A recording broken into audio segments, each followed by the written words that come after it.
Hi పిల్లలు, నేను మీ story teller. ఈరోజు కూడా ఒక కొత్త స్టోరీతో నేను మీ ముందుకు వచ్చాను. సో ఇంకా ఆలస్యం ఎందుకు, స్టోరీ చూసేద్దాం.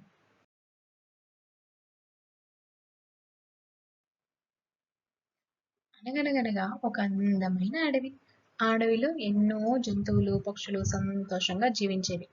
వాటిలో ఒక నెమిలి ఉండేది. దాని రంగురంగుల ఈకలు సూర్యరశ్మిలో మెరుస్తూ ఎంతో అందంగా కనిపించేవి. ప్రతి ఉదయం నెమిలి చెరువు దగ్గరకు వెళ్ళి నీటిలో తన ప్రతిబింబాన్ని చూసుకుని, అయ్యో, ఈ ప్రపంచంలో నాకంటే అందమైన పక్షి మరొకటి ఉండదు అని గర్వంగా చెప్పుకునేది. అయితే అక్కడికి ఒకరోజు కుందేలు వచ్చింది. కుందేలు నెమలితో, నెమలి అన్నయ్య, నీ ఈకలు నిజంగా చాలా అందంగా ఉన్నాయి అని చెప్పింది. అది విన్న నెమిలి మరింత గర్వపడింది. అది నాకు తెలుసు, ఈ అడవిలో అందరూ నాకంటే తక్కువే అని అందన్నమాట. ఈ మాటలు విని కుందేలు ఎంతో బాధపడింది. కొన్ని రోజుల తర్వాత ఒక తెల్ల కొంగ ఆ చెరువు దగ్గరకు వచ్చింది. అది ప్రశాంతంగా నీటిలో చేపలు పట్టుకుంటూ ఉంది. నెమలి కొంగను చూసి నవ్వింది. ఈకలు ఎంత మామూలుగా ఉన్నాయి, నన్ను చూడు, నా రంగులు చూసావా అని అడిగింది.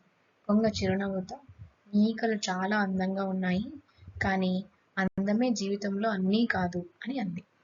అయితే ఇంకేం గొప్పది అని నెమలి ఆశ్చర్యంగా అడిగింది. అయితే కొంగ తన రెక్కలను చాచి గాల్లోకి ఎగిరింది. అది అడవిని దాటి, నదిని దాటి దూరంగా వెళ్ళి మళ్ళీ తిరిగి వచ్చింది. నెమిలి కూడా ఎగరడానికి ప్రయత్నించింది. కానీ దాని బరువైన ఈకల వల్ల కొద్ది దూరమే ఎగరగలిగింది. వెంటనే నేలపైకి దిగిపోయింది. అప్పుడు కొంగ మెల్లగా చెప్పింది, ప్రతి ఒక్కరికి దేవుడు ఒక ప్రత్యేకమైన వరం ఇచ్చాడు. నీకు అందమైన ఈకలు ఇచ్చాడు, నాకు దూరం ఎగరగలిగే శక్తిని ఇచ్చాడు. ఇందుకే ఇతరులను తక్కువగా చూడకూడదు అని చెప్పింది.